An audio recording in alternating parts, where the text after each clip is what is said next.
Tayo'y isinilang na may kakayahang umibig. At ito rin ang dahilan kung bakit tayo bumabangon tuwing umaga ng may ngiti sa mga labi. Pinipilit nating harapin ang bawat hamon sa buhay para sa mga taong sa buhay natin ay pinipiling manatili. Ikaw kabarangay, ano ang kaya mong gawin para sa pag-ibig? Dear Papa Dudut, isang mainit na pagbati po sa lahat ng mga kapwa ko kapuso at kabarangay na nakikinig ngayon sa Barangay Love Stories. Ako po si Joy, 50 years old na, sa kasalukuyan may asawa na at 2 anak. Papa Dudut, sa Bato, Camarines Sur ako lumaki. At aaminin ko na hindi ako kagandahan. Nasa 5 feet lang ang height ko na naman ako naman kay nanay. May kaitiman naman ang kulay ng balat ko na parang sunog sa sikat ng araw. 4 kaming magkakapatid, yung panganay at yung ikalawa sa amin ay parehong nakapag-asawa ng maaga. Pinili rin nila na manirahan malapit sa palengke sa lugar namin para hindi malayo sa pinagtatrabahuhan nila.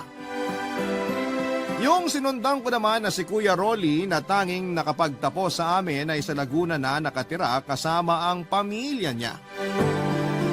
Dalaga pa ako ng panahon na yun at nagtatrabaho ako bilang kahera sa isang grocery store. Ako na lang ang mag-isang naiwan sa bahay na nakasanla pa sa tiyuhin namin. Dahil sa liit ng kinikita ng iba naming kapatid, lalo na noong panganay sa amin na si Kuya Ben, kami na lamang ni Kuya Rolly ang naghahati sa pagbabayad ng tubo kada buwan. Kung hindi kasi namin yon gagawin ay tuluyan ang mawawala sa amin ang bahay, Papa Dudut. Mahalaga yon para sa aming magkakapatid. Yun na lang kasi ang alaalang naiwan ng mga magulang namin noong halos magkasunod pa silang pumanaw. Na isang layo noon para sa pagpapagamot ni tatay na naratay ng ilang taon sa higaan pero sa kasamang palad ay binawian na rin ng buhay bago yung ika-30 kaarawan ko. Nag-decide na lamang akong umalis sa amin para makipagsapala naman sa ibang lugar. Kaya naman nagpatulong na ako kay Kuya Rolly, Papa Dudut.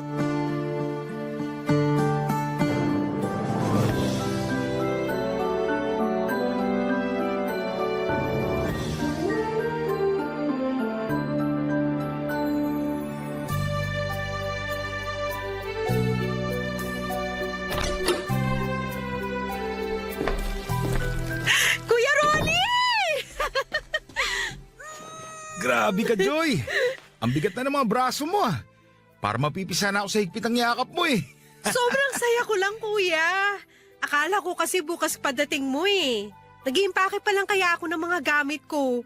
Ngayon talaga yung uwi ko para masurpresa ko kayong 3. Ito nga pala, may mga pasalubong ako sa inyo. O ito, may buko pie dyan. Espesyal yan sa Laguna. Salamat, kuya. Sarap nito. Mamaya pala, pupuntahan ko sina kuya para sabihin na nandito ka na. O sige, kamusta naman dito sa atin? Ganun pa rin. Baku-baku pa rin yung kalsada, tapos marami pa rin chismosa na walang magawa sa buhay kundi pag-usapan yung buhay ng may buhay. Ano ka ba? Hindi ako interesado sa mga tao rito. Tsaka nakita ko naman yung itsura ng kalsada. Kayong 3 ni na kuya, kamusta? Okay naman sila. Nakakaraos kahit papano. Minsan nag-aabot din ako ng pera kay Kuya Ben. Minsan kasi matumal yung pasada ng tricycle, lalo na ngayon, maulan. Walang pasaherong makuha. Di tulad sa grocery na may pasok pa rin, umulan man o umaraw. Hindi ko na nga sila inoobliga na mag-ambag sa bayad sa bahay eh. Pasensya ka na kung ikaw nang umako sa pagbabayad nito mga huling buwan. Nagkasakit na naman kasi yung panganay ko eh. Malaki rin yung nagastos namin sa ospital. Hindi naman ako nagre-reklamo. Naiintindihan ko naman kayo. Kaya nga gusto ko makaalis para makahanap ng mas magandang trabaho. Yung bang mas malaki yung sahod. Yung ba talagang dahilan? Ay, isa na yon. Teka, bakit tinatanong mo pa ako eh? Mukhang alam mo rin naman yung sagot. Ay nako, kalimutan mo na yung lalaking yun. Tagal na nun eh. 3 na yata yung anak nun tapos hindi ka pa nakaka-move on? 3 na nga ang anak niya. 2 lalaki tapos 1 babae. Yung asawa naman niya, ayun, buntis na naman. Bakit parang nagpapakabiter ka naman dyan? Hindi ah. Huwag mo na kasi silang pansinin. Ikaw naman yung nahihirapan eh. Alam mo naman na siya yung first boyfriend ko. Simula nung naging kami, ibinuhos ko na sa kanya yung pagmamahal ko. Kala ko nga kami na talaga eh. Tapos dumating lang yung babae na yun, nakalimot na siya. Naiintindihan kita, Joy. Baka kasama lang kayo dun sa mga pinagtagpo pero di tinadhana. Tanggapin mo na lang na maluwag sa loob mo para makausad ka na rin. Hindi siya ganun kadali. Hanggat nakikita ko sila, hindi mawawala yung sakit dito sa puso ko. Kaya ba gusto mo na umalis dito? Sige na, oo na.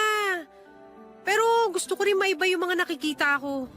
Hindi yung dito na lang umiikot yung mundo ko. Parang wala namang asenso dito eh. Kaya nga ako nandito para sunduin ka. Siguradong matutuwa yung ate mo tsaka yung mga pamangkin mo. Ang liit pa nila nung huli mo silang makita. Namimiss ko na nga yung mga pamangkin ko. May mapapaiyak na naman ako nito. Kayo naman kasi, sa malayo pa kayo tumira. Doon kasi ako nabigyan ng magandang oportunidad eh. Nga pala, tuloy na tayo pa Laguna bukas ng umaga, no, kuya? Oo, 2 araw lang kasi yung paalam ko sa trabaho. Naku, dapat pala magpaalam na ako sa mga kaibigan ko rito. Baka magulat sila kung basta na lang ako mawawala. Sabihan mo na rin sina kuya na dito na maghapunan mamaya. Maaga kasi tayo luluwas bukas para makaiwas sa traffic. Oo, kuya. Sila muna pupuntahan ko bago yung mga kaibigan ko. Dadaling ko na rin tong buko pie para matikman na nila. Teka, di ba may nasabi ka sa akin nung tumawag ka? Tungkol yun dito sa bahay eh. Ay, isa pa nga yun, kuya. Sabi raw kasi ni Chong, kailangan na nating tubusin tong bahay kasi kung hindi, ibebenta na raw nila. Ha? Ganon? Bakit biglaan naman? Narinig ko kasi sa mga pinsan natin na hindi okay yung trabaho ni Chong sa ibang bansa. Kailangan daw nila ng pera. Hindi yun tama. Malino yung usapan noon. Saka hindi naman tayo pumapalis sa pagbabayad ah.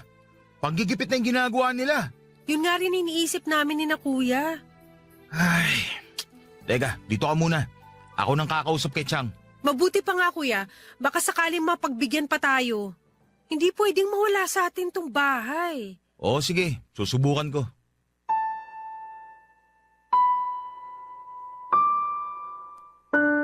Papadudot na paaga nga noon ang dating ni Kuya Rolly at kinabukasan agad kaming bumiyahe pa Laguna. Kinausap na rin ni Kuya Rolly ang tiyahin namin para hindi na niya edetalye pa yung naging pag-uusap nila. Basta sinabi niya na lamang na tumaas yung babayaran namin kada buwan. Pumayag rin kaming magkakapatid para hindi mawala sa amin yung bahay. Wala rin namang magawa si na Kuya Ben kundi ang sumang-ayon dahil hindi na naman sila nakapagbibigay ng panghulog. Kaya naman kinabukasan ay maaga na kaming lumuwas pa Laguna. Naghanap na agad ako ng mapapasukang trabaho kahit 1 linggo pa lamang ako noon sa bahay ng kapatid ko. Ayoko kasing maging pabigat sa kanya lalo na't alam ko na medyo kinakapos din sila noon dahil sa anak niyang pabalik-balik sa ospital. At hindi pa rin matukoy ng doktor kung ano ang sakit na meron ito. Maswerte naman akong natanggap sa isang kabubukas na tapsilugan malapit sa bahay ni Kuya Rolly. Nilalakad ko na lamang yon para makatipid sa pamasahe kahit papaano. Ang maganda pa roon ay libre ang pagkain namin. Tumagal naman ako ng 1 taon sa tapsilugan na yon bago ako umalis dahil sa naging kaalitan ko sa trabaho.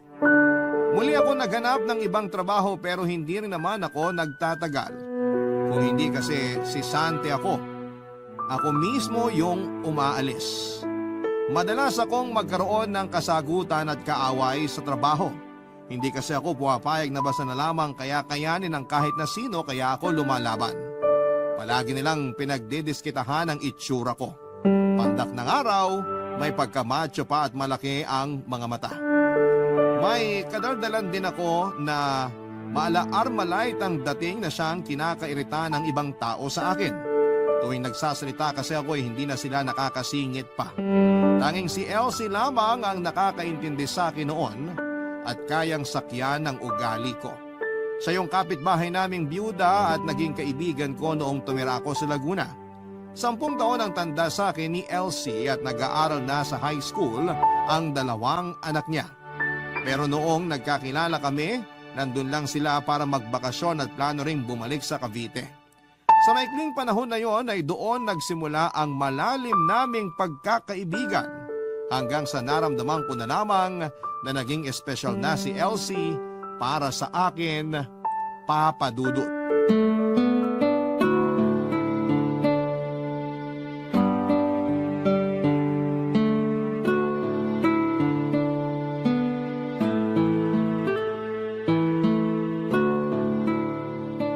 Umalis ka na naman sa trabaho?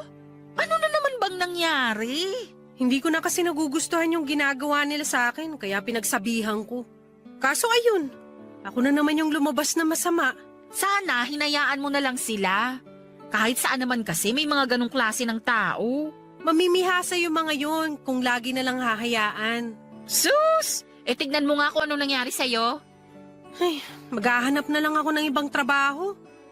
Huwag na nga natin pag-usapan yun. Pag-usapan na lang natin yung tungkol sa atin. Ano naman yung tungkol sa atin? Yung sinabi ko sa'yo nung isang araw. Na gusto mo ko. Baka nababaitan ka lang sa akin. Buti kung hindi ko alam kung ano yung nakaraan mo. Kung di ka naniniwala, bigyan mo ako ng pagkakataon na patunayan sa'yo. Bata ka pa nga. Hindi mo pa alam ang sinasabi mo. Bata ka dyan! 32 na, bata pa rin sa'yo. Kita mo yung mata mo? Lumalaki na naman. Di ka talaga mabiro. Mata ko na naman nakita mo. Wala ka rin pinagkaiba sa mga dati kong katrabaho na laging pinipintasan tong mga mata ko, pati itsura ko. Hoy, grabe ka. Hindi na ba kita pwedeng biruin? Ay, siya nga pala. Hiring sa amin. Baka gusto mo mag-apply. Baka naman hindi ako matanggap dun. Subukan mo lang mag-apply. Ayaw mo bang magkasama tayo sa trabaho? Siyempre gusto ko, kaso di ba sa Cavite yung trabaho mo? Ang layo naman kung dito pa ako uuwi sa Laguna. Apply ka muna. Saka mo na isipin yung tutuluyan mo. Kung sakaling matanggap ka, pwede ka naman sa apartment ko tumira. Hati na lang tayo sa lahat ng gastusin. Parang gusto ko yung naisip mo na magkakasama tayo sa isang bahay Tinatawa-tawa mo dyan. Di pa yun sigurado. Di ka pa nga nag-a-apply eh. Madali na lang yun. Kumpleto naman ako sa requirements eh. Lagi ata atong handa. Kapag nagkatrabaho ka na ulit, sana naman. Pigilan mo yung pagiging maiinitin ng ulo mo. Wala naman sa akin yung problema eh. Nasa iyo na rin kasi pinapatulan mo sila. Pag-aralan mong habaan ang pasensya mo. Madadala mo yun kahit saan ka mapunta. Sige, para sa'yo gagawin ko. Hindi ko naman kasi gusto makipag-away eh. Pinipilit lang nila ako para matanggal sa trabaho. Uy, alam mo naman pala eh. Okay, sige na. Magtitimpi na ako sa susunod. Dapat lang. Ang hirap kaya mag-apply ng trabaho ngayon. Kailan pala ako pwede mag-apply? Sa Lunes na. Sumabay ka na lang sa akin pang umaga ako noon. Ngayon pa lang nagpapasalamat na ako sa'yo. Akala ko kasi matatagalan na naman ako bago makahanap ng trabaho eh. Basta ha, yung bilin ko sa'yo. Opo! Wag lang puro opo, gawin mo. Sabagay, makakasama mo naman ako. Mamomonitor ko yung kilos mo dun. Aba, hindi pa tayo pero gusto mo na akong gwardiyan Gusto ko lang na magpakatino ka.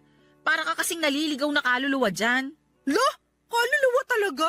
Ay basta, mas gusto ko na maging maayos yung buhay mo. Papa Dudut, hindi naman ako tomboy. Lalaki naman ang gusto ko noon. Pero hindi ko maintindihan kung bakit bigla na lamang nagbago yung nararamdaman ko para kay Elsie. Naging higit pa sa kaibigan ang tingin ko sa kanya. Pero hindi rin ako sigurado kung gusto ko na nga ba talaga siya o masyado lamang akong napalapit sa kanya dahil sa pagiging mabait niya sa akin. Hindi man direktang sinabi ni Elsie ang nasa puso niya. Masaya na ako na maramdamang nagmamalasakit siya sa akin kahit papaano at gusto niya rin akong mapabuti. Simula naman nang tumira ako sa bahay ni Kuya Rolly ay hindi ko na ipinaalam sa kanya ang mga personal kong problema. Ayoko na kasing dumagdag pa sa mga alalahanin niya. Hindi ko rin sinabi sa kanya ang tungkol sa gulong kinasangkutan ko noon sa trabaho. Matapos nga ang araw ng pag-uusap namin ni Elsie ay agad ko nang inayos ang mga kakailanganin ko sa pag-a-apply. Papadudot linggo pa lamang ng hapon ay sumama na ako kay Elsie pauwi ng Cavite.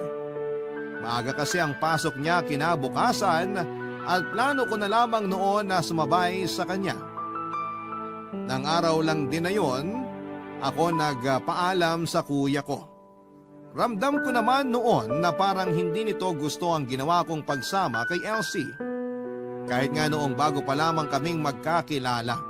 Alam ko na hindi siya gusto ni Kuya Rolly. Hindi naman ito nagbigay ng paliwanag kung bakit. Naisip ko lang na baka nahalata na rin ng kuya ko yung nararamdaman ko para kay Elsie. Pagkatapos kong mag-apply ay bumalik muna ako sa bahay ni Kuya Rolly habang naghihintay ng tawag.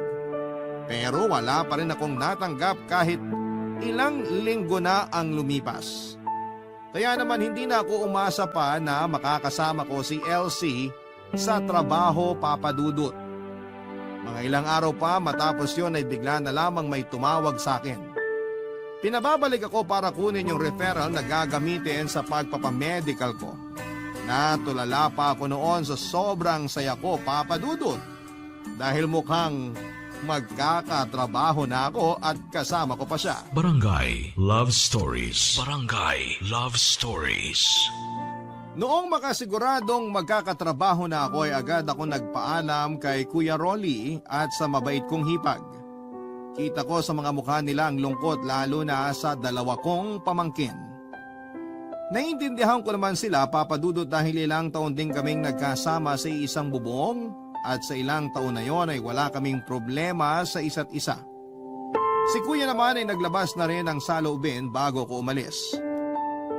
Tama nga yung iniisip ko na tutol siya sa ideya na magkasama kami ni Elsie sa iisang apartment lamang. May usap-usapan daw kasing nakarating sa kanya na nililigawan ko na ang kaibigan ko. Hindi naman ako nagkaila pa at agad ko yung inamin sa kanya. Hindi na lamang nagsalita si Kuya Rolly pero alam ko na hindi niya nagustuhan ang mga sinabi ko. Nang makarating kami sa Cavite ay naging maayos naman ang mga unang buwan ng pagtira ko sa apartment ni Elsie, Papa Dudut. Aaminin ko na sa kauna-unahang pagkakataon ay nakaramdam ako ng tunay na kaligayahan.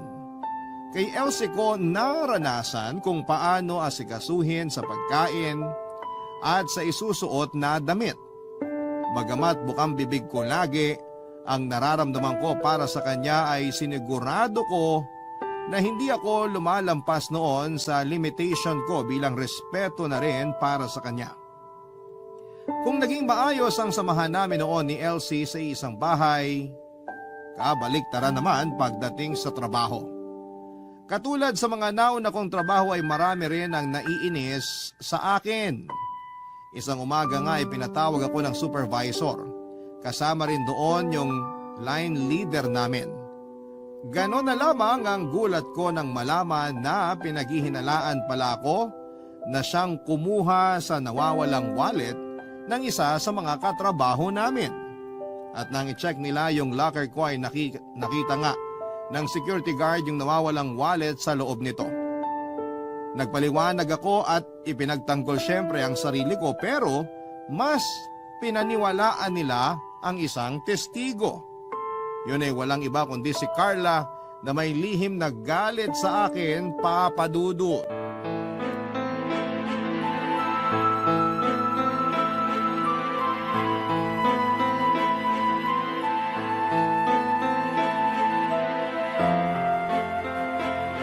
Hoy, Carla! Anong ginagawa mo dito sa locker room? Di ba pinatawag ka? Wala pa akong sinasabi pero mukhang guilty ka na agad. Halata sa mukha mo, oh. Tumabi ka nga sa daraanan ko. Aray! Ano ba? Nananadya ka ba? Eh nakaharang ka sa daraanan ko eh. Ano ba kasing kailangan mo? Ba't ginawan mo ako ng kwento na hindi naman totoo? Hindi ko alam yung sinasabi mo ha. Huwag ka na magmaang-maangan. Pinatawag ako sa opisina dahil sa malimbintang mo. Alam ko na pakana mo yun. Ikaw lang naman ang may matinding galit sa akin dito eh. Hindi ko nga alam mga sinasabi mo. Ayaw mo pang umamin eh. Halatang halata ka na. Tumigil ka nga! Pagkatapos mo magnakaw tsaka ka maghahanap ng masisisi? Kita mo na? Wala pa nga ako sinasabi. Alam mo na agad yung dahilan bakit ako pinatawag? Pakana mo yan, oh! Eh, ano naman ngayon? May magagawa ka ba? Sa locker mo nakita yung nawawalang wallet.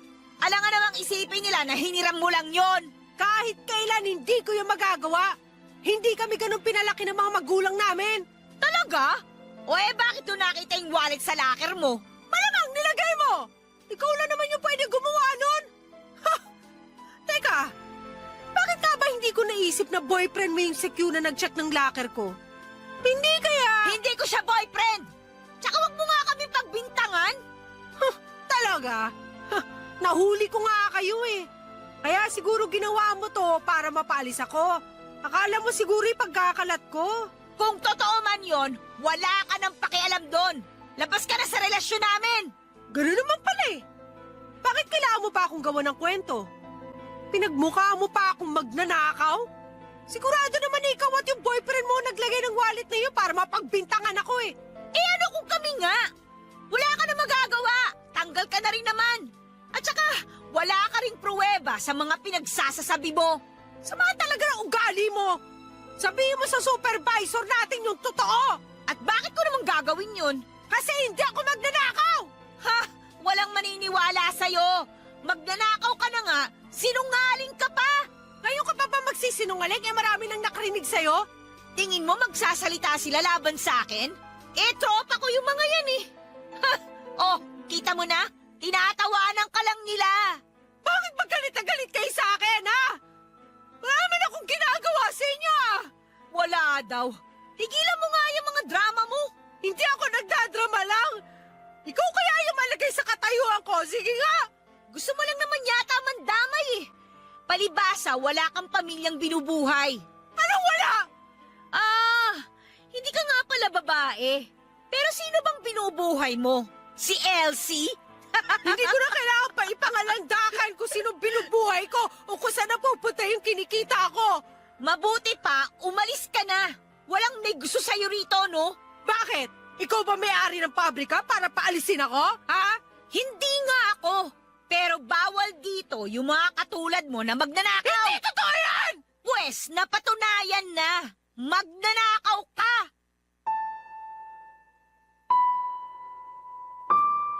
Kahit na anong pigil ko noon sa sarili ko, Papa Dudut, ay hindi na ako nakapagpigil na sampalin si Carla. Basta na lamang nagdilim ang paningin ko dahil sa bintang niya. Sabi naman ng mga nakakita ay nagpagulong-gulong pa raw kami sa sahig sa loob ng locker room at makailang beses kong isinalya si Carla. Hindi ko na maalala ang iba pang ginawa ko sa kanya, dala ng matinding galit. Nang muli kaming pinatawag sa opisina ay tahimik na lamang ako sa isang tabi at hinayaan ko na lamang na magsalita sila laban sa akin. Pakiramdam ko na mga oras na yon ay wala na akong karapatang pang magsalita dahil hinusgahanan nila ako kaagad. At kahit na anong sabihin ko ay wala na rin namang maniniwala sa akin. Kung nandun lang sana si Elsie kahit papaano ay magkakaroon ako ng kakampi. Ang kaso ay hindi siya nakapasok ng araw na yon dahil may lagnat ang anak niya. Pero sa huli hindi na rin nagreklamo pa si Carla. Umalis ako sa pabrika na yuko ang ulo. Pagdating sa gate ay kinapkapan muna ako ng gwardya bago pinalabas. Habang naglalakad papunta ng sakayan ay panay ang agos ng luha ko, Papa Dudut. Para kung batang naghahanap ng kakampi ng mga oras na yon. Pakiramdam ko ay kriminal ang tingin nilang lahat sa akin. Dahil sa mga nangyari, parang tinamad na akong maghanap ng bagong trabaho. Hindi ko rin sinabi kay Kuya Rolly ang pagkakatanggal ko sa pabrika. Marami na kasi siyang iniisip, kasama na ang bahay namin sa probinsya. May konting ipon pa ako noon kaya naisipan ko na lamang na magtinda ng ihaw-hihaw sa harap ng apartment para hindi ako maging pabigat kay Elsie. Ayoko rin kasi na may masabi ang mga anak niya tungkol sa akin, lalo na tutol din ang mga yon sa pagsasama namin sa iisang bubong. 3 buwan na ako noon sa pagtitinda ng ihaw-ihaw. May pagkakataon na malakas at meron din namang araw na sobrang hina. Katulad ng araw na yon, maaga kong tinapos ang pagtitinda dahil maliban sa malakas ang ulan. Wala rin namang bumibili maliban sa mga kapitbahay. Pero hindi ko akalain na yung araw din na yon ang maglalapit sa akin sa isang panibagong opportunity, Papa Dudut.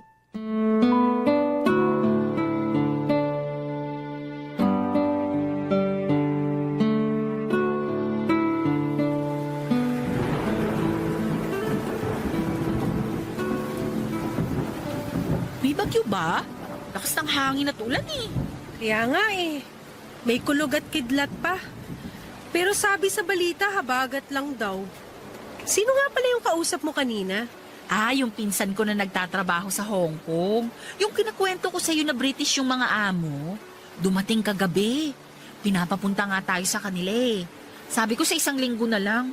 1 buwan naman siya rito eh. Oo, naalala ko siya. Yung mabait yung mga amo. Oo. Ay nga pala, may nabanggit din siya sa akin. Ano yun? Yung kaibigan daw kasi ng amo niya ay nagpapahanap ng kasambahay na Pinay. Baka gusto mo. Kasambahay? Naku, baka doon naman ako makahanap ng kaaway. Wala ka namang kasama sa bahay. May trabaho yung mag-asawa, tapos wala ring anak. Linis, luto at pag-grocery lang ang gagawin mo. Saan ka pa? Makapasa naman kaya ako ron. Kaya nga gusto kang makita ng pinsan ko. Mabait yun, parang ikaw lang. Parang lalaki kong kumilos pero babae naman talaga. Sino namang may sabi sa yung babae ako? Halikan kita dyan eh. Magtigil ka nga dyan. Basta pag nagustuhan ka ng pinsan ko, sunggaban mo agad yung trabaho. Sagot naman na magiging amo mo lahat ng gastos eh. Sige na nga, makasakaling doon ako swertehin. So swertihin ka na talaga.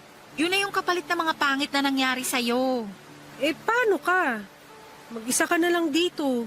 Minsan pa naman eh, nahihilo ka dahil sa pagtaas ng presyon mo. Ay, wag mo akong intindihin. Nandyan naman yung mga anak ko eh. Pwede naman ako magpasama sa bunso ko. Salamat ha. Hindi mo ako iniwan kahit marami ako naging problema. Malaking tulong yun. Ano ka ba? Ikaw nga tong marami nang naitulong sa akin. Lalo na sa pera. Mas sinuuna mo pa nga akong tulungan kaysa sa kapatid mo eh. Kahit nagalit na sila sa'yo noon, hindi mo kami iniwan. Kaya dapat lang na ibalik ko yung kabutihan mo. Ginawa ko yun kasi mahalaga ka sa akin. Mahalaga ka rin sa akin. Para nakaya kitang kapatid. Yun lang ba talaga? Ay nako, gusto kong magkaroon ka pa rin ng sarili mong pamilya. Malay mo, pagpunta mo sa Hong Kong, doon mo matagpuan yung mapapangasawa mo. Bongga yun. O basta, wag mo lang akong kakalimutan. Nang aasar pa talaga to eh. Hoy, hindi yun pang-aasar. Sana talaga doon ka na makahanap ng mapapangasawa. Trabaho yung ipupunta ko ron, hindi paghahanap ng asawa, no? Eh malay mo nga, hindi natin masasabi yung magiging kapalaran mo sa Hong Kong.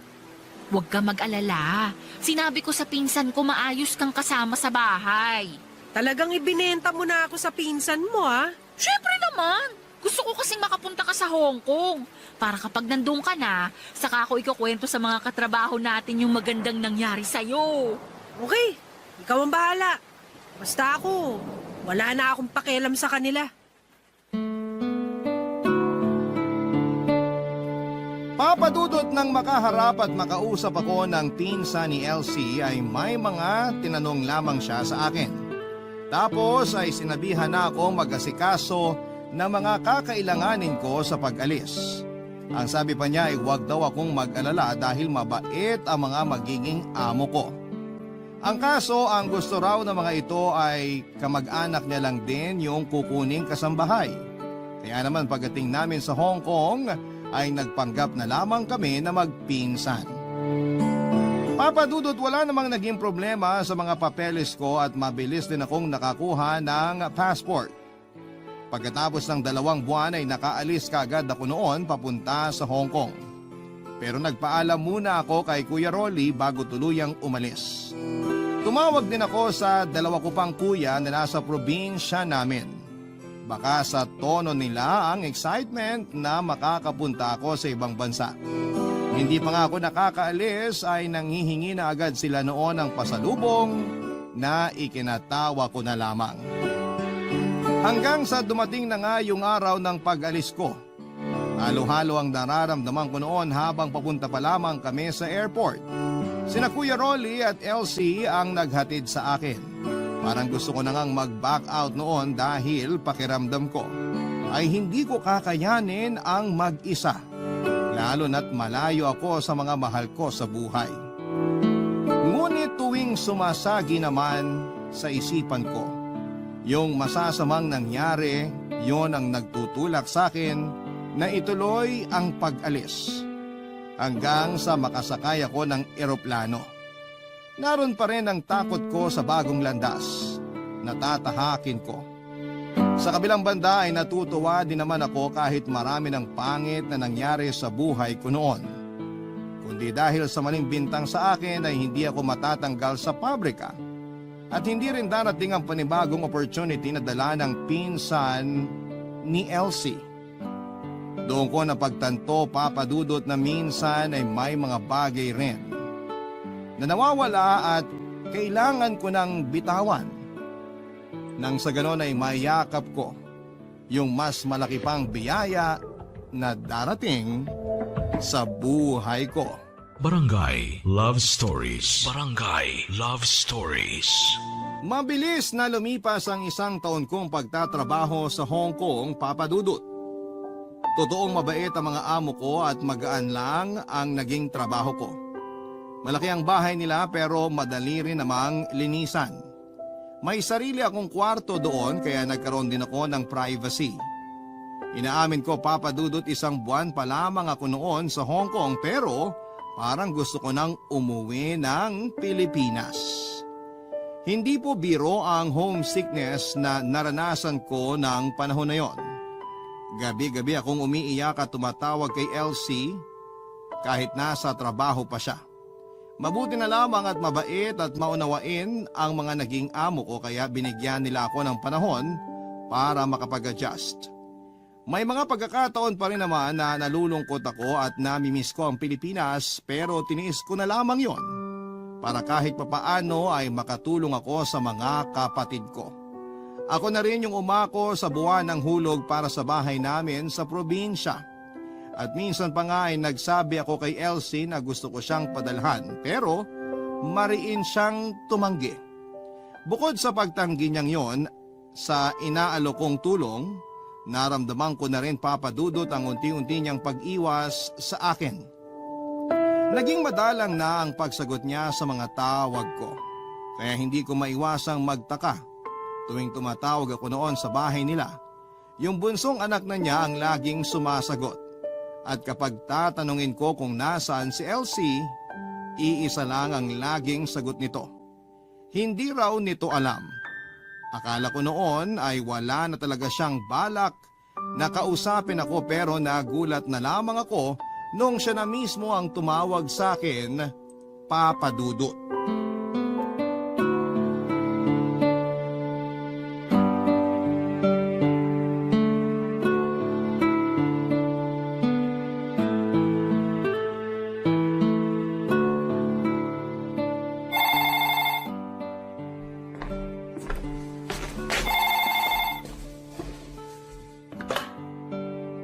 Hello?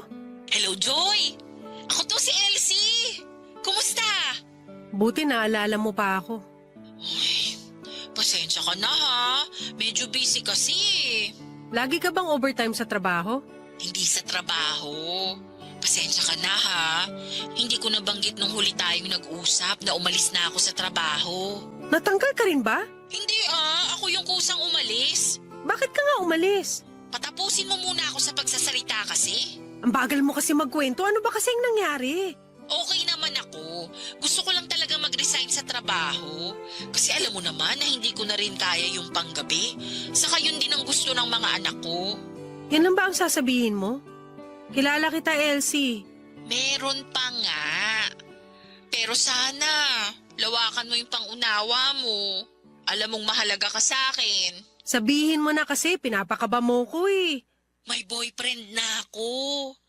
Tulad ko, wala na rin siyang asawa. Byudo na. Anong sabi mo? Pasensya ka na kung nabigla ka sa sinabi ko. Okay lang ako, pero tama ba yung narinig ko? Oo, Sana maunawaan mo ko. Kasundurin niya yung dalawa kong anak. Paano na tayo? Diba, pinaliwanag ko na sa'yo yan dati pa. Alam kong pusong babae ka pa rin. Naguguluhan ka lang sa totoo mong nararamdaman. Akala ko pa naman pag uwi ko, tayo pa rin. Kaya ba ayaw mong tanggapin yung pera na gusto kong ibigay sa'yo? Alam mong hindi ko kailangan yung pera mo. Mas gusto kong mag-ipon ka o itulong mo na lang yun sa mga kapatid. Matagal na ba kayo? Bago lang. Kinikilala pa lang namin yung ugali ng isa't isa. Kapag sinaktan ka niya, magsumbong ka lang sa akin. Ako nang bahala. Oo ba? Ikaw yung unang makakaalam pag sinaktan niya ako. Yun lang bang dahilan kung bakit mo ko tinawagan? Oo. Tsaka gusto ko rin kumustahin yung kalagayan mo dyan. Hindi ka na ba naho-homesick? Minsan. Pero sanay na rin. Nagbababad na lang ako sa panonood ng TV kapag wala nang gagawin. Hindi naman mahigpit si na madam. Nabanggit nga pala sa akin ng pinsan ko na niyaya ka niya sa tambayan ng mga kapwa OFW niyo dyan pero ayaw mo naman daw sumama.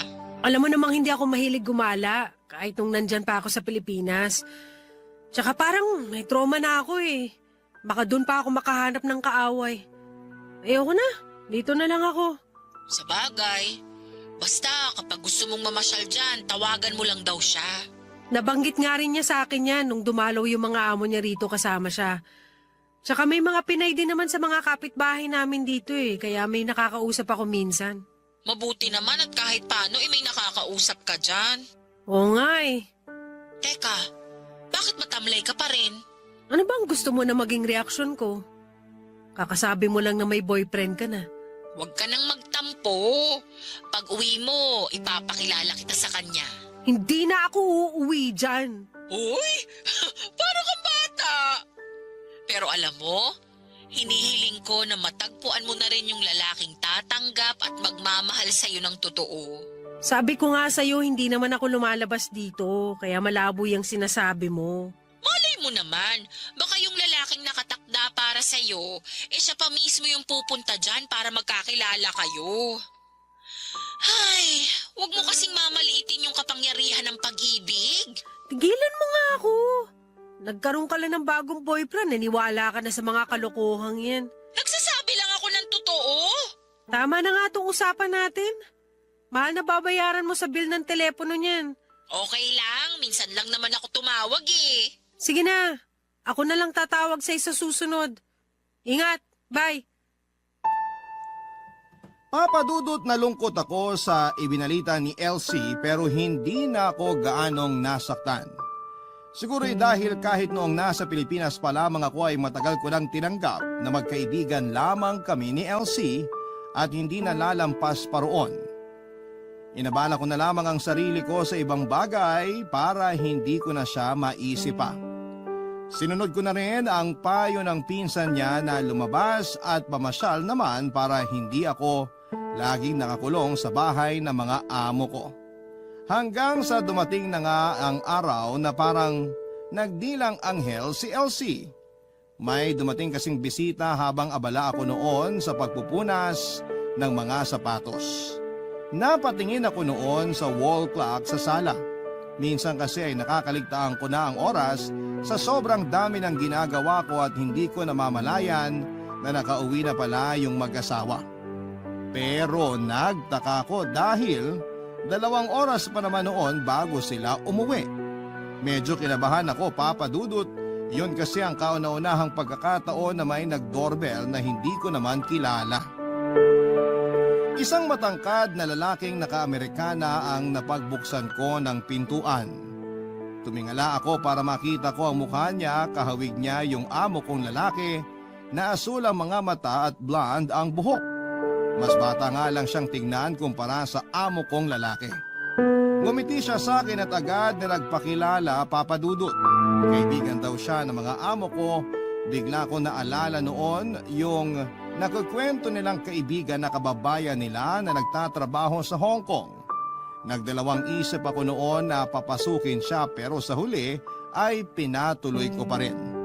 Pagdating naman ng mag-asawa ay sakalang nila sinabi na nakalimutan nilang ibilin sa akin na darating ang kaibigan nila para doon na maghapunan. May isang linggo na rin noon ang lumipas nang muling bumalik ang kaibigan ng mga amo ko. Oliver daw ang pangalan niya.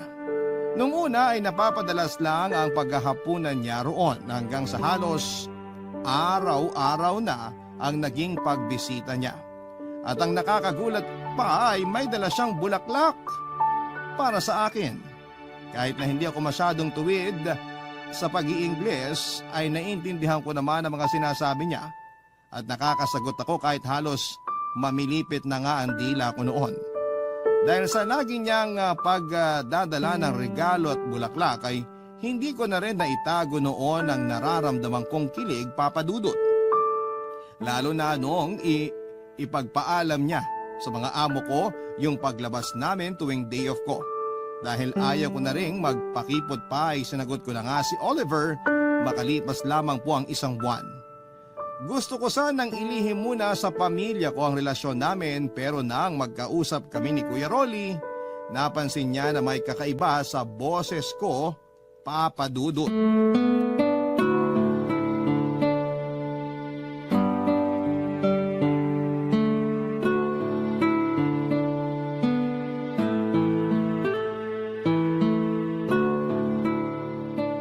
Joy, ikaw pala! Mukhang masaya ka. Iba yung timbre ng boses mo ngayon kaysa nung huli tayo magkausap. Maganda lang kasi yung araw ko ngayon. Ay, hindi pala. Lagi nang maganda yung araw ko. Bakit? May nagpapaganda na ba ng araw mo? Wala ah. Wala daw. Alam ko na meron kang di sinasabi sa amin. Pero okay lang kung ayaw mo sabihin. Sino ba naman ako? Kuya mo lang naman ako. Grabe ka, kuya. Tampo agad. Naririnig mo ba yung tawa mo? Kakaiba talaga eh. Kuya naman eh. Pati tawa ko pinapansin mo pa. Sige, hindi na kita pipilitin kung ayaw mong sabihin. Basta kung ano man o sino man yung nagpapasaya sa'yo dyan, masaya ako para sa'yo. Salamat, kuya. Alam ko naman na sasabihin mo yan eh. Ang totoo niyan, meron talaga. May tiwala naman ako sa desisyon mo kung sino yung gusto mong makasama. Huwag lang sana sa kapwa mo babae. Pero kung yun talaga ang gusto mo, hindi na ako tututol pa. Huwag ka mag-alala, kuya. Lalaki yung nagugustuhan ko. Mabuti naman kung ganon. May bala ka ba na ipakilala siya sa amin? Oo naman, kuya. Tatapusin ko lang yung kontrata ko sa amo ko tapos uuwi kami dyan. Paano nga pala kayo nagkakilala? Di ba, halos hindi ka naman lumalabas dyan? Hindi nga. O edi paano nga kayo nagkakilala? Kaibigan siya ng mga amo ko. Pumunta siya rito para dalawin yung mag-asawa kaya kami nagkakilala. Di ba British yung mga amo mo? British din siya? Ganun na nga, kuya. Ano naman reaksyon ng mga amo mo sa relasyon nyo? Okay lang naman sa kanila. Basta hanggat hindi natatapos yung kontrata ko, tuloy pa rin yung trabaho ko. Eh yung boyfriend mo, ano yung sabi sa pagtatrabaho mo sa mga kaibigan niya? Gusto na nga niyang bayaran na lang yung natitira kong 1 taon sa mga amo ko. Ako lang ang may ayaw. Nahihiya kasi ako sa mag-asawa eh. Ang bait kaya nila sa akin. Ayoko nung basta ko na lang silang iiwan sa ere. Tama yung desisyon mo. Hindi mo kailangan magpadalos-dalos. Ayoko nang magkamali ulit. Kung sakali man ay hindi kami nakalaan para sa isa't isa, at least sinubukan ko ulit buksan yung puso ko sa isang lalaki. Nax! Joy, ikaw ba yan? Ako to, kaya! Ako to! Para kasi binago ka na ng pagpunta mo dyan sa Hong Kong eh. Iba ka na magsalita. Parang hindi na ikaw yung Joy na kapatid ko ah. Hindi Hong Kong yung nagpabago sa akin, kundi yung mga karanasan ko sa buhay. Ay, wala na akong masabi. Basta, ikaw pa rin yung bunso ng pamilya. Okay lang ba na bangkitin ko sa dalawa pa nating kuya yung tungkol sa boyfriend mo? Oo naman! O siya, hihintayin na lang namin yung pagbabalik mo kasama siya. Ingat ka dyan. Hindi rin natuloy ang una kong plano na umuwi pagkatapos ng 1 taon. Matapos kasi ang kontrata ko sa mga amo ko ay agad na nagaya ang boyfriend ko na magpakasal na kami, Papa Dudut. Agad ako nagbuntis noon at naging maselan pa ang kalagayan. 2 taon na noon yung panganay namin nang umuwi ako ng Pilipinas para magbakasyon. Ipinakilala ko na rin sa mga kapatid ko ang napangasawa ko at naging maayos naman ang una nilang paghaharap. Muli rin kaming nagkita ni Elsie na masaya na sa bago niyang buhay. Nang makita nga niya yung asawa ko at nalaman niya kung papaano kami nagkakilala, Nagkatawanan na lamang kami dahil nagkatotoo yung mga sinabi niya noon. Natuwa naman ako dahil nanatili pa rin kaming magkaibigan kahit pareho na kaming may sariling pamilya. Isang buwan lang kaming nagbakasyon sa probinsya namin at bumalik na rin kami ng Hong Kong. Dinalaw ko lang ang mga kapatid ko at binisita yung bahay namin na ng mga panahong yon ay sa awa ng Diyos ay tapos na naming matubos at pinapa-renovate na. Sa ngayon, Papa Dudut, ay masaya at payapa ang buhay namin dito sa Hong Kong. Halos hindi nga ako makapaniwala na parang kailan lang ay nandito po ako bilang isang kasambahay. Hindi ko rin akalain na darating ako sa punto ng buhay ko na makakabuo rin ako ng sarili kong pamilya. Masaya pala, Papa Dudut. Kaya hindi ko pinagsisihan na nakipagsapalaran ako sa kabila ng naging takot ko noon. Hanggang dito na lamang po ang kwento ko at sana po ay nakapagbigay ng inspirasyon sa iba kahit na sa pamamagitan lang ng kwento ng buhay ko. Iisa nga lang ba talaga ang mundo? O meron pa itong katulad na hindi natin nalalaman? Ganon ba man pag sinabi nating dalawang mundo, ibig sabihin ang lugar na ginagalawan natin ay magkaiba. Ang pwede at hindi pwede. Ikaw, kabarangay, nasubukan mo na bang magkaroon ng dalawang mundo? Dear Papa Dudut, magandang araw po sa inyo. Ako po si Landon, 30 years old na po ako sa ngayon. Pero ang kwento ko po ay nangyari sa akin 10 taon na ang nakakaraan. Maaga po akong naulila sa mga magulang ko. Ang nanay ko po ay sa sakit at ang tatay ko naman ay sa isang aksidente sa trabaho. Naiwan po nila sa akin ang bahay na ipinundar nila at ang halaga ng insurance na bigay ng kumpanya ng tatay ko. Naubos na po ang perang naiwan nila pero nagamit ko naman po yon sa mga importanteng bagay. Nagamit ko para maituloy ang pag-aaral ko noong high school hanggang sa makagraduate.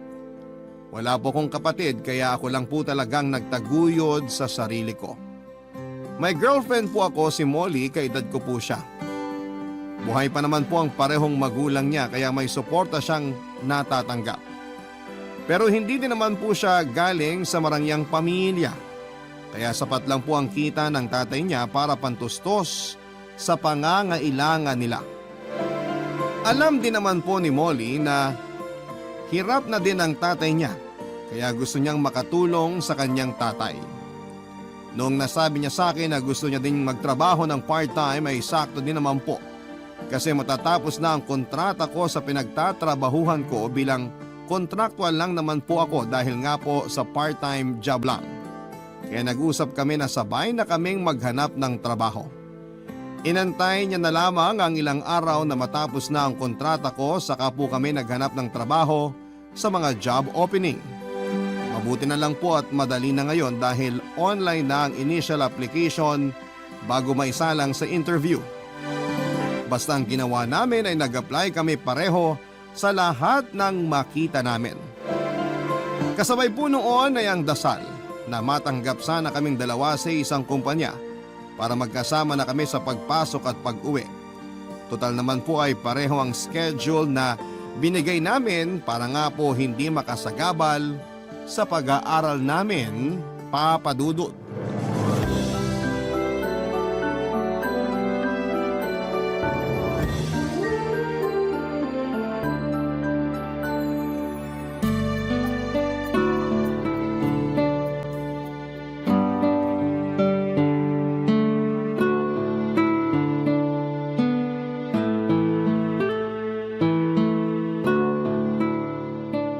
Hoy, ano ba yung itsura mo? Ha? Bakit? Anong bakit? Abot lupa na yung nguso mo at ang noo mo parang gusot na crepe paper. Grabe ka naman. Lukot na yung crepe paper, ginusot mo pa. Kasi naman, bakit ba kanina ka pa ganyan? Okay naman ako ah. Sus, sa tagal natin magkasama, ngayon lang kita nakita na ganyan. Ano bang problema? Wala. Ah, wala ba?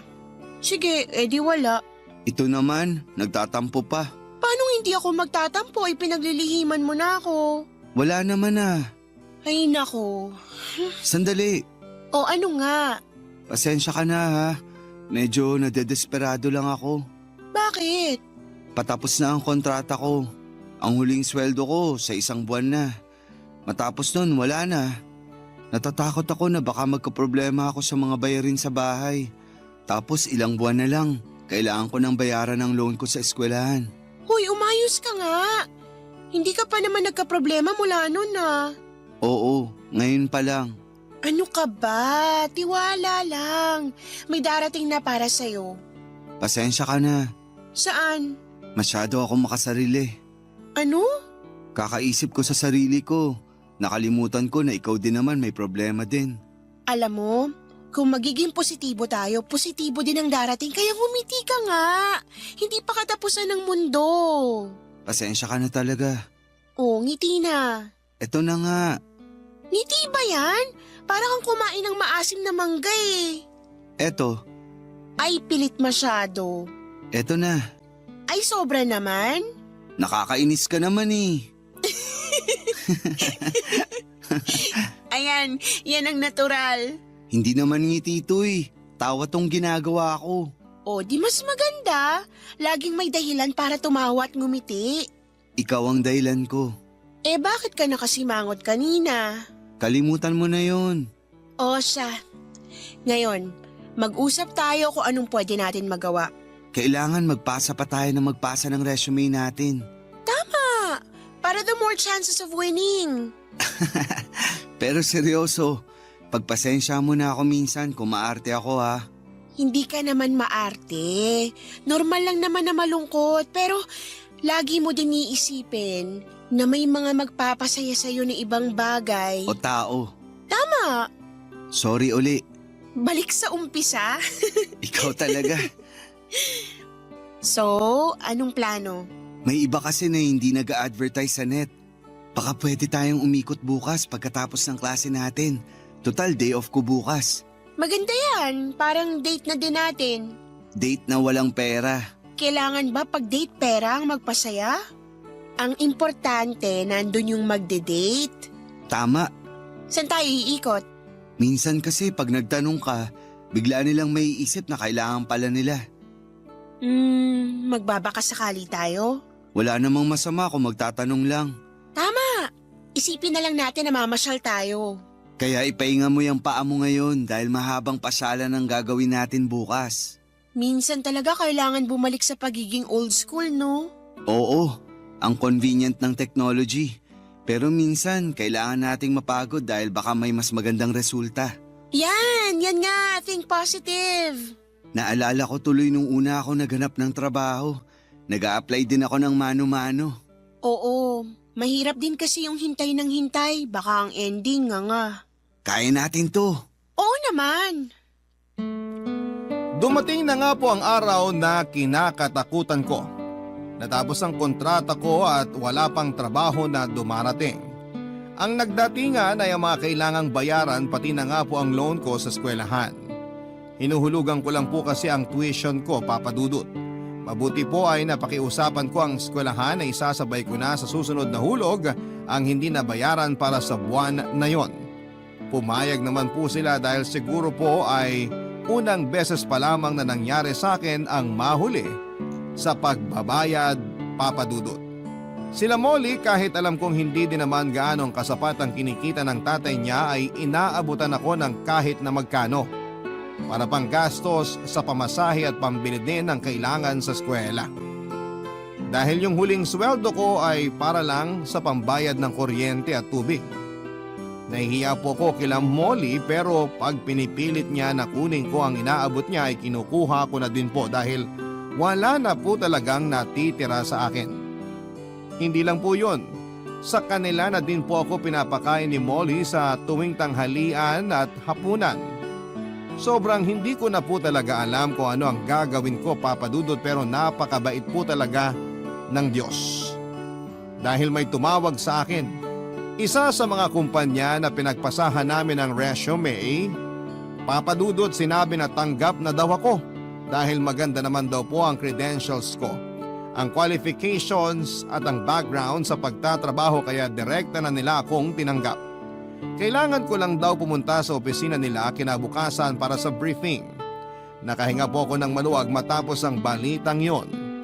Pero hindi po nagtagal yon dahil bigla kong naisip si Molly. Magkasabay kaming nag-apply, paano ko po siya iiwan. Kailangan ko po ang trabaho pero ayokong sumama ang loob ni Molly. Hindi ko alam kung paano sasabihin sa kanya pero kailangan ko nang sabihin.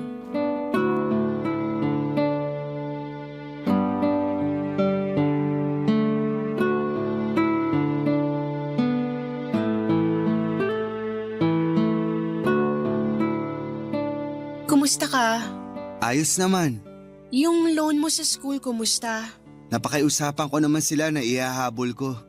Mabuti naman. Ikaw, kamusta ka? Ganun pa din. Teka, kumain ka na ba? Sandali, may natira pang tanghalian dyan. Mamaya na, maghahapunan na rin naman.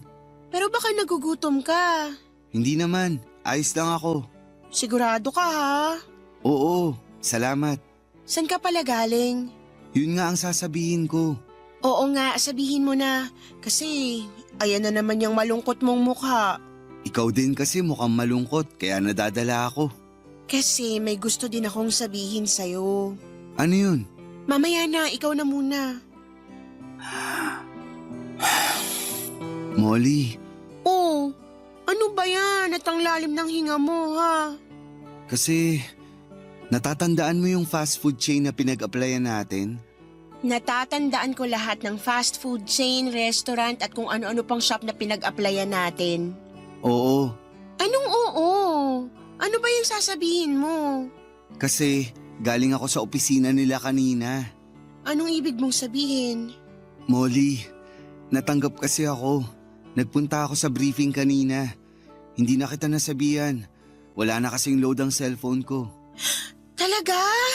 Huwag ka sanang magalit. Anong wag magalit? Bakit ako magagalit? Hindi ka nagagalit? Hindi no, masaya nga ako. Pero paano ka? Anong paano ko? Okay ako. Okay na okay. Masaya ako dahil natanggap ka. Kinabahan pa naman ako kung paano ko sasabihin yung ibabalita ko. Ano ba yung ibabalita mo?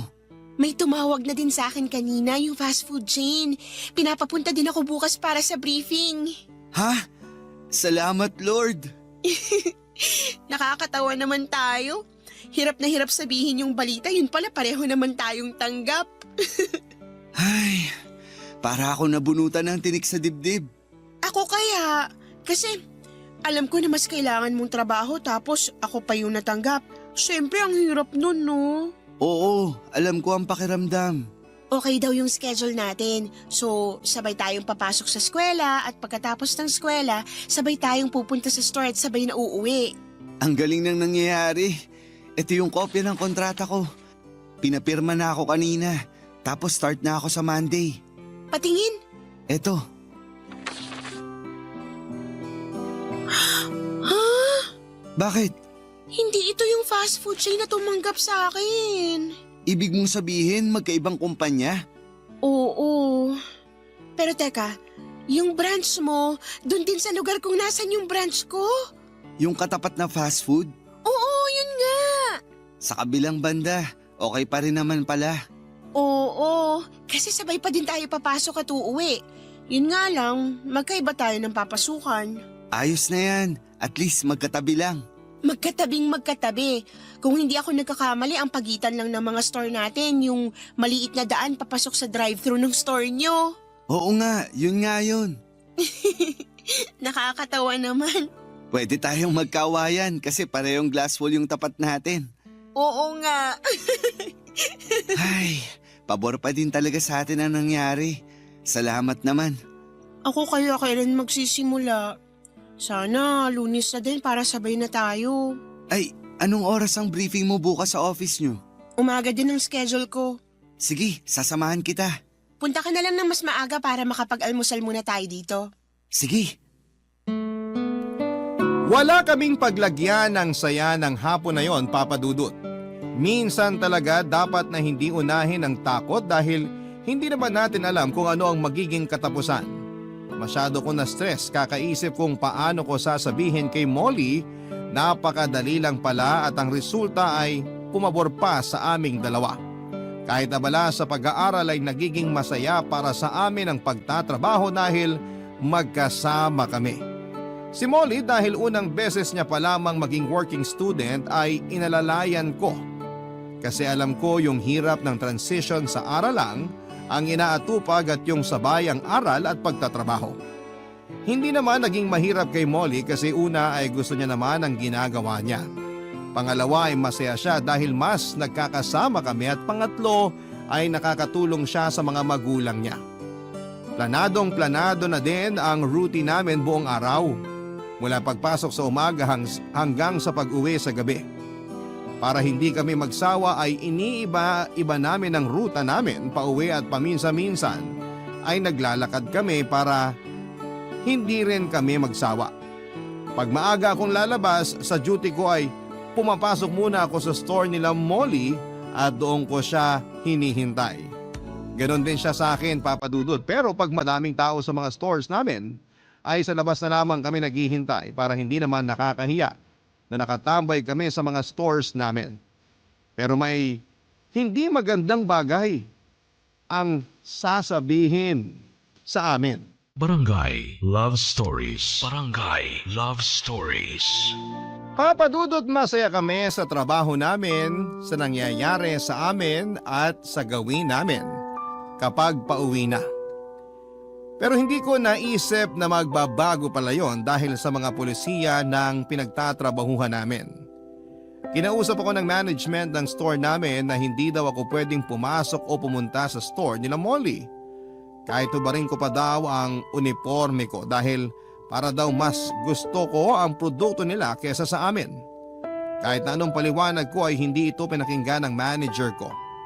Sa halip ay mas uminit pa ang ulo niya sa pagpapaliwanag ko. Hindi daw ako pwedeng kumain ng produkto ng kabila habang nagtatrabaho pa ako sa fast food kung saan ako nagtatrabaho. Tinakot pa niya ako na pwede niya akong tanggalin kapag naulit pa ang mga bagay na sinabi niya. Ang pinaka hindi ko maintindihan ay hindi daw kami pwedeng makitang magkasama ni Molly ilang metro mula sa pinagtatrabahuhan namin. Sa makatuwid po ay hindi kami pwedeng magkasabay, mag-usap o magtinginan ni Molly. Kailangan ko po ang trabaho ko kaya sumang-ayon na lamang ako sa kanya. Kaya ng araw na yon ay nag-message na lamang ako kay Molly na sa ikalawang kanto na lamang kami magkita pag uwi. Sumang-ayon naman po siya. Nang magkita kami ay parang ang tagal kong hindi siya nakita dahil nga po sa utos ng manager ng pinagtatrabahuhan ko. Saka kami nag-usap at doon ko lang nalaman na sinabihan din pala siya sa kanila. Pero hindi kasing grabe nang sinabi sa akin ay sinabihan lang siya na huwag papasok sa amin kung naka-uniforme kahit naka-jacket pa ito. Yun lang naman po ang sinabi sa kanya, Papa Dudut.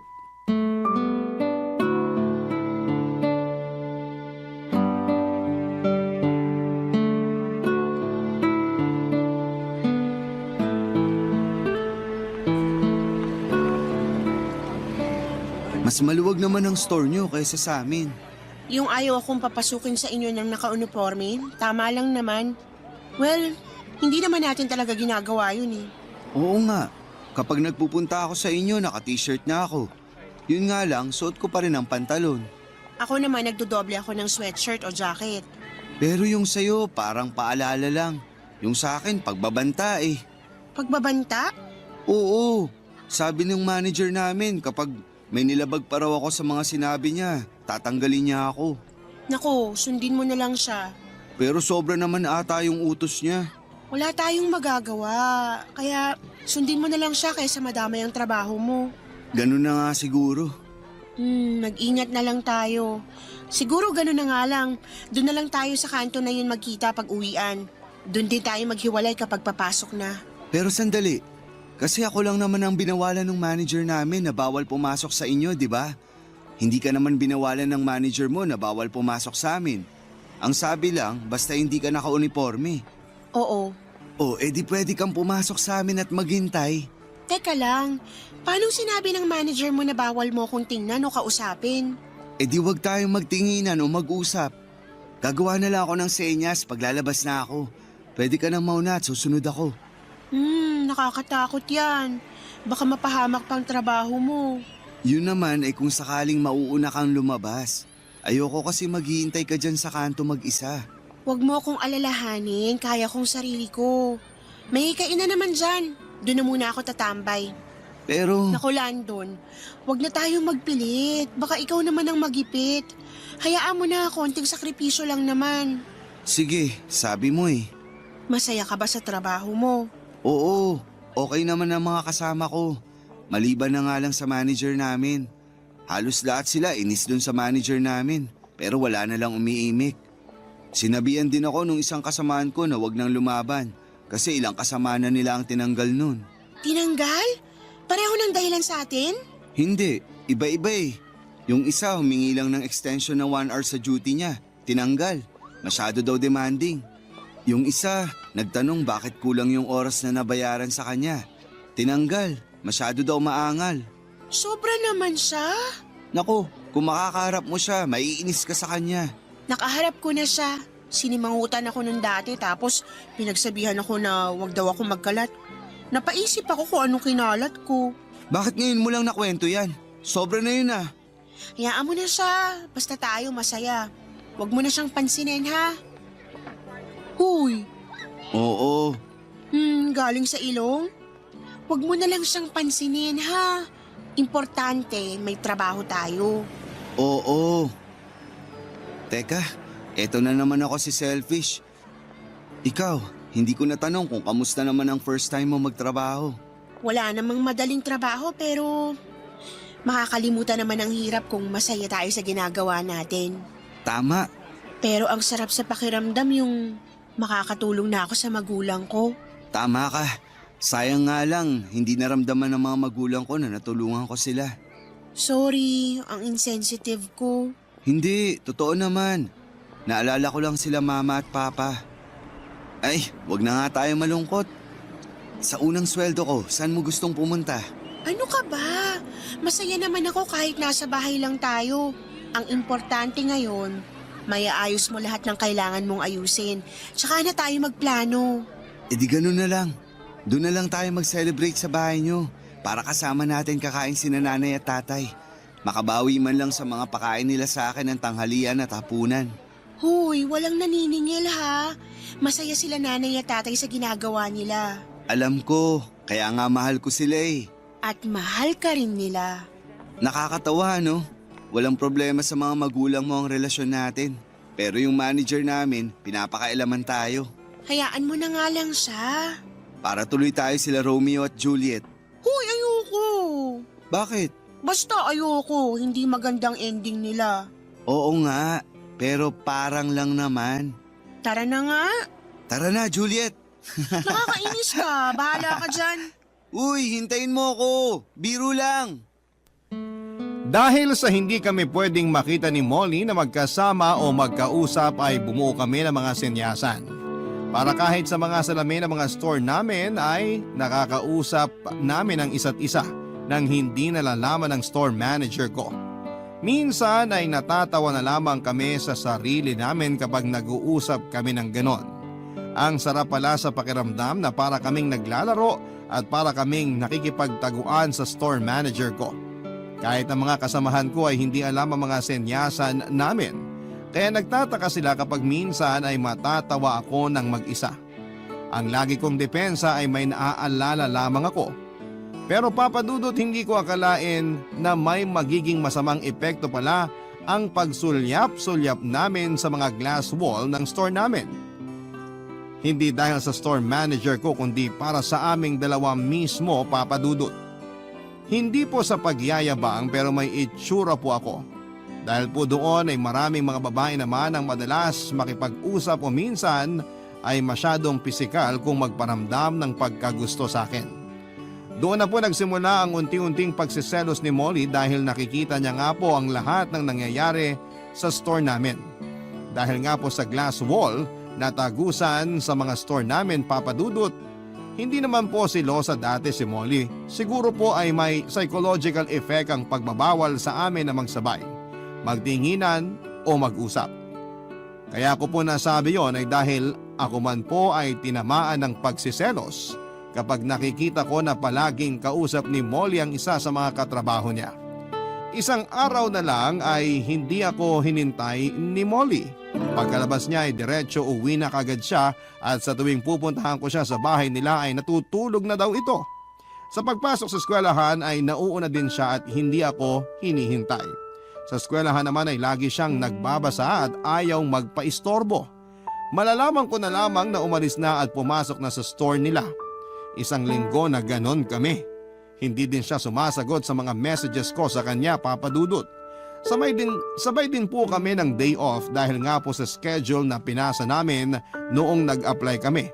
Kaya umaga pa lamang ay pumunta na ako sa bahay nila, Papa Dudut.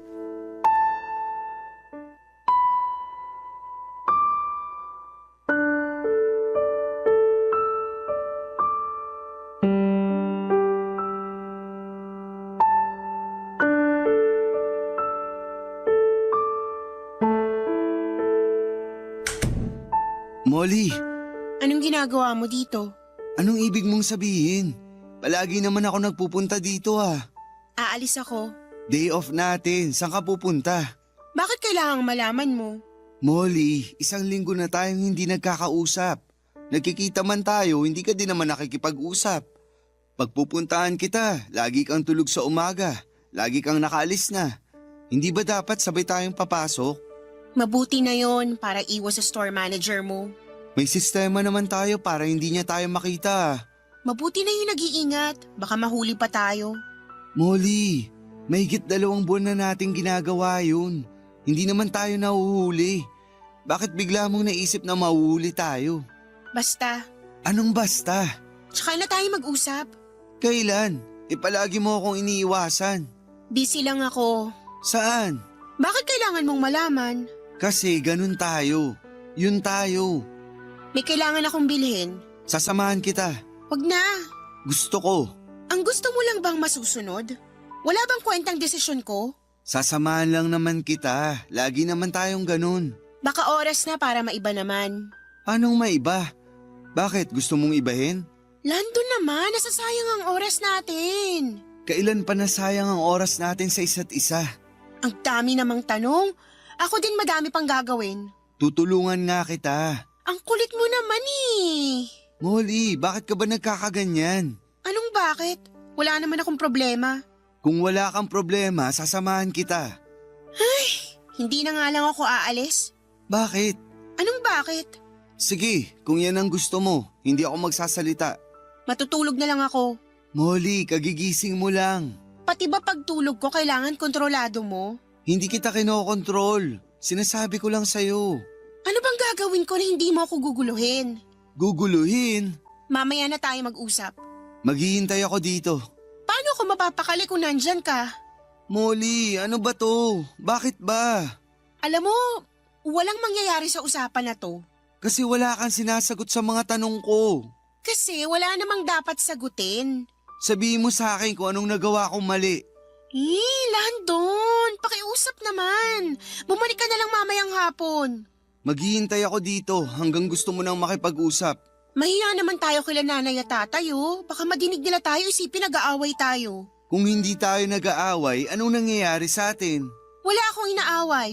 Mas masakit pa sa inaway ang ginagawa mong pananahimik.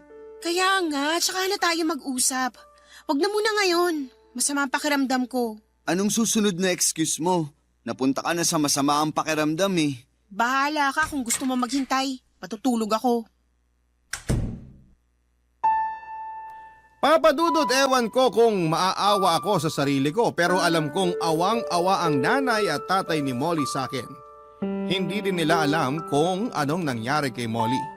Kinausap nila ako na bigyan na lamang muna ng oras si Molly para makapag-isip-isip.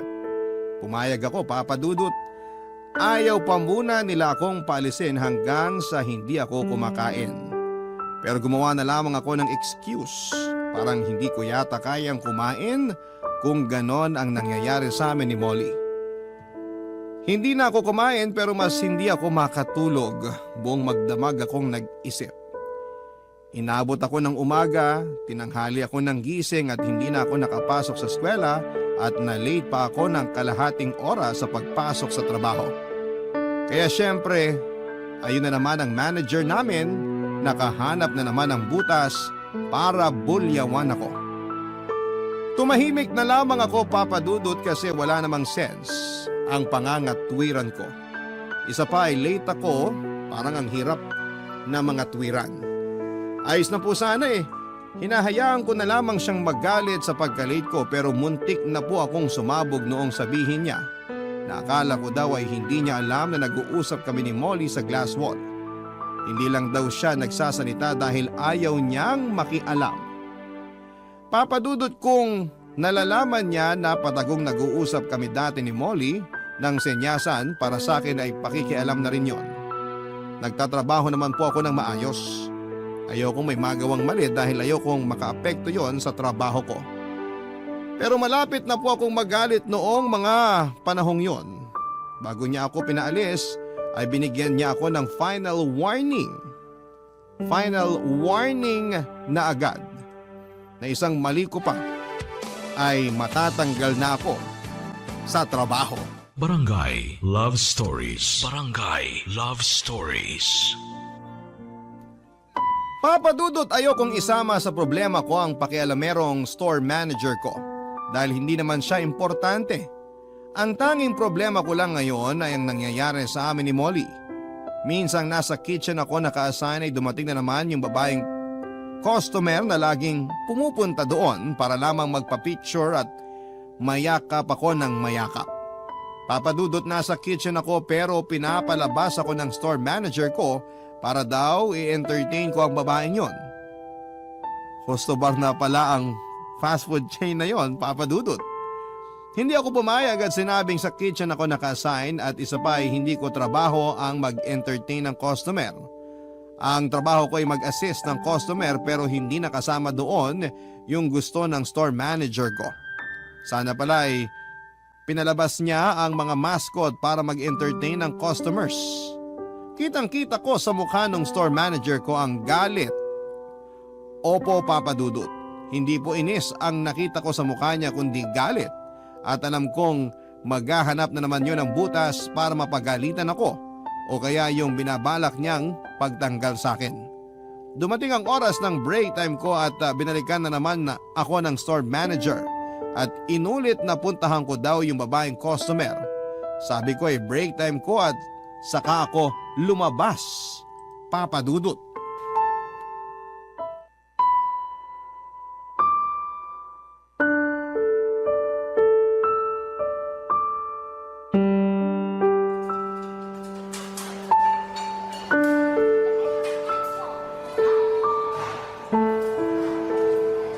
Molly, Anong ginagawa mo dito? gusto kitang makausap. May trabaho ko. Di ba may trabaho ka rin? Break time ko naman. Ako hindi, kaya hindi ako pwede makipag-usap. Sige, alam ko naman na magbe-break ka na rin kaya maghihintay ako. Ano bang ginagawa mo? Hihintayin kita. Nag-iisip ka ba pag nakita ka ng store manager nyo? Hayaan mo siya. Gusto mo bang mawala ng trabaho? Mawalan na ng trabaho, wag lang ikaw ang mawala. Baliw ka na talaga. Halika nga, doon tayo sa likod. Magkita tayo doon.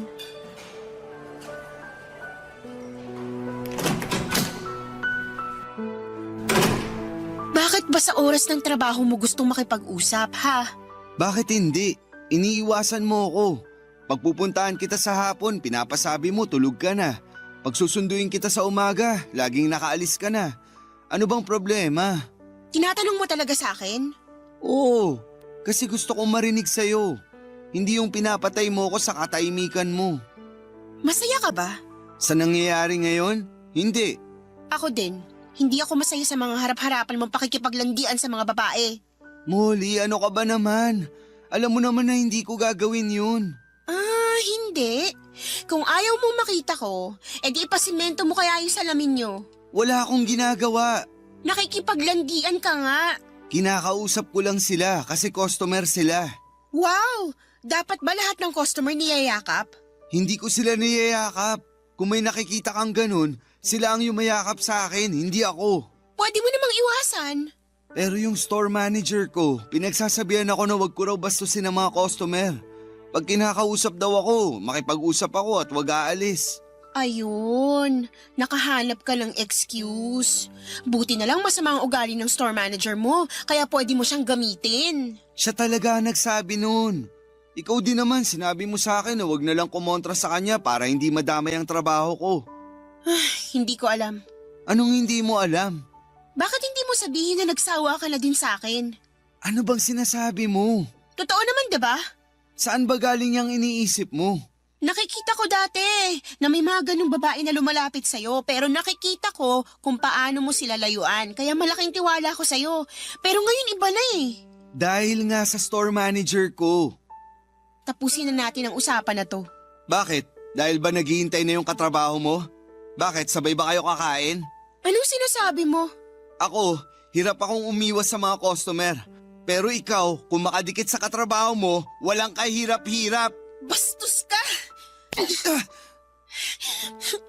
Napaka walang hiya mo. Molly, sorry. Hindi ko sinasadya. Layuan mo na ako, Landon. Ayoko makita ka kahit kailan.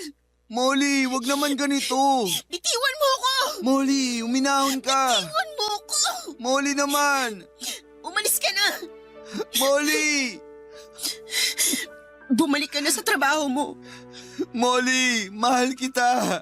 Bumalik ka na, baka malaman ng store manager mo na nandito ka. Molly! Papasok na ako. Papadudot, alam kong hindi sinasadya ni Molly ang pagsampal sa akin at ang pagtaas niya ng boses. Naramdaman ko po yun bago siya pumasok sa store nila.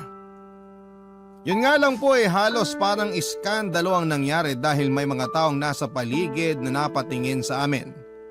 Gaya nga po ng inaasahan ay nakarating yon sa store manager ko at walang pakundangan niyang sinabi na wag na akong pumasok kinabukasan. Kunin ko na lang ang huling sweldo ko sa katapusan ng buwan. Papadudot, napakahalaga sa akin ang trabaho ko. Pero sa totoo lang po ay parang hindi ko iniinda yon nung panahon na yon. Ang lahat po ng atensyon ko ay nasa nangyayari sa amin ni Molly. Para sa akin, kung mawawala si Molly, parang wala na din namang halaga ang mga ginagawa ko sa buhay. Malaki ang pangarap ko para sa aming dalawa kaya sinabi ko sa sarili ko na kailangan kong ayusin kaagad ang nangyayari. At hindi ko maaayos ay bahala na kung anong mangyari. Sobrang depresyon ang naramdaman ko, Papadudot. Ang hirap, ang sakit.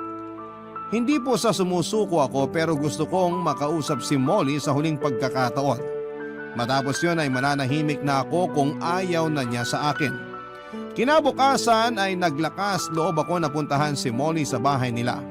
Pinapasok na ako ng nanay niya at nakaupo na lamang ako sa may sofa nila, balisa at hinihintay siya. Nakausapin ako, Papadudot.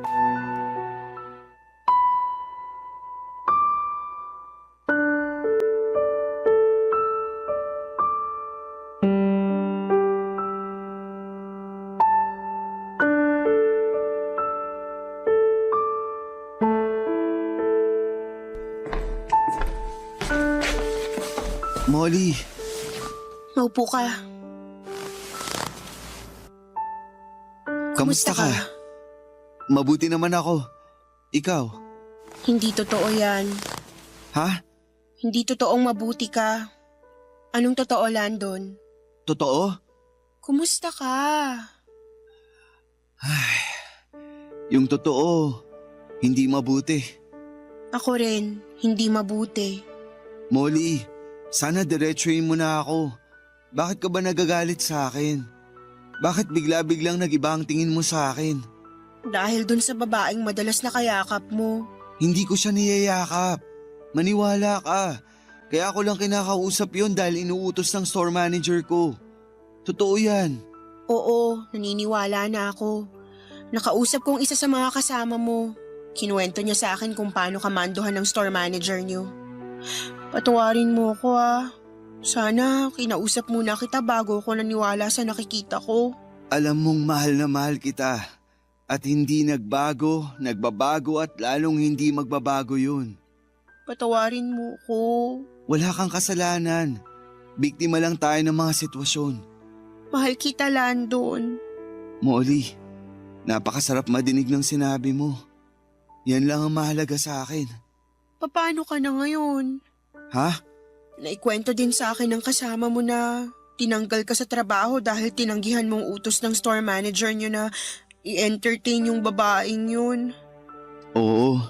Di bale, maghanap tayo ng ibang trabaho. Marami pang mas magandang trabaho para sa'yo. Sa totoo lang, ngayon ko palang nararamdaman yan. Na wala na pala akong trabaho. Kasi ang mas importante sa akin nun, ang maayos ang nangyayari sa atin. Patawarin mo ko. Dinala kita sa ganong sitwasyon. Nagsisisi na ako sa mga nagawa ko. Huwag mo nang sisihin ang sarili mo. Sabi mo nga na marami pang naghihintay na mas magandang trabaho para sa akin. Tama, Ikaw, kamusta ang trabaho mo? Landon. Bakit? Ano nangyari?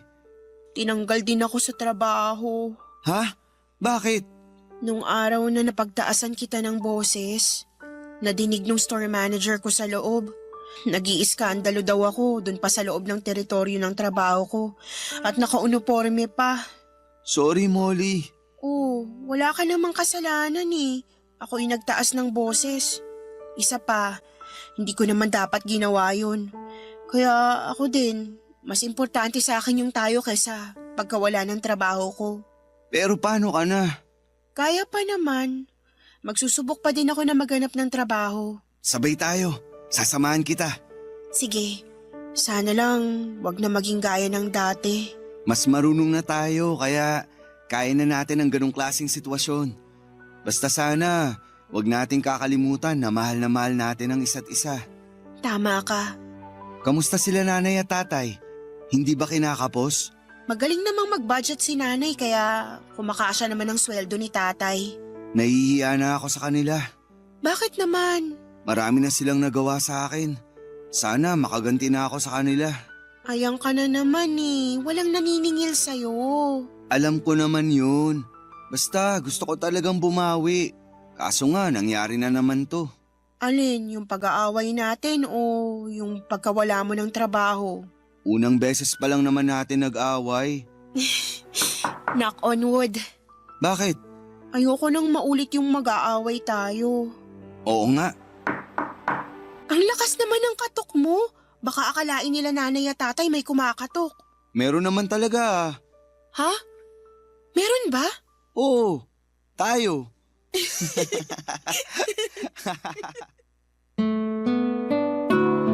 Papadudot, naghanap uli kami ng trabaho ng sabay sa online at sa physical application.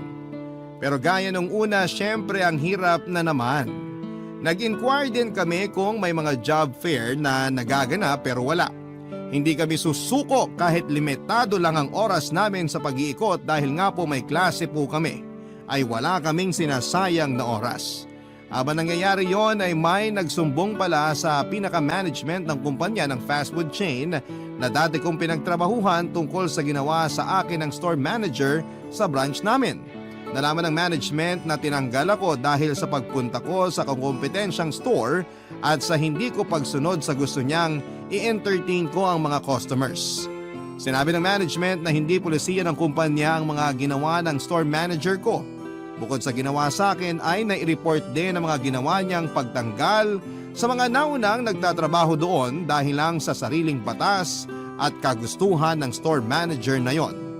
Papadudo, tinanggal sa trabaho ang store manager na yon at sa kabutihang palad ay tinawagan ako at ibinalik sa trabaho. Sila pa ang humingi ng dispensa sa mga nangyari sa akin.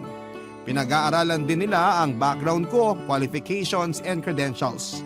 Nakita nila na pwede na daw pala akong itaas sa posisyon. Papadudot, ako na ang ilalagay sa posisyon ng dating store manager ko. Oo, papadudot, magiging store manager na ako. Alam din nila ang sitwasyon ko dahil nag-aaral pa ako kaya willing silang mag-compromise sa schedule para hindi maapektuhan ang pag-aaral ko. Total naman daw ay gagraduate na ako. Isa pa pong bonus ay binigyan ako ng scholarship ng kumpanya, kaya libre na ang nalalabing araw ng pag-aaral ko.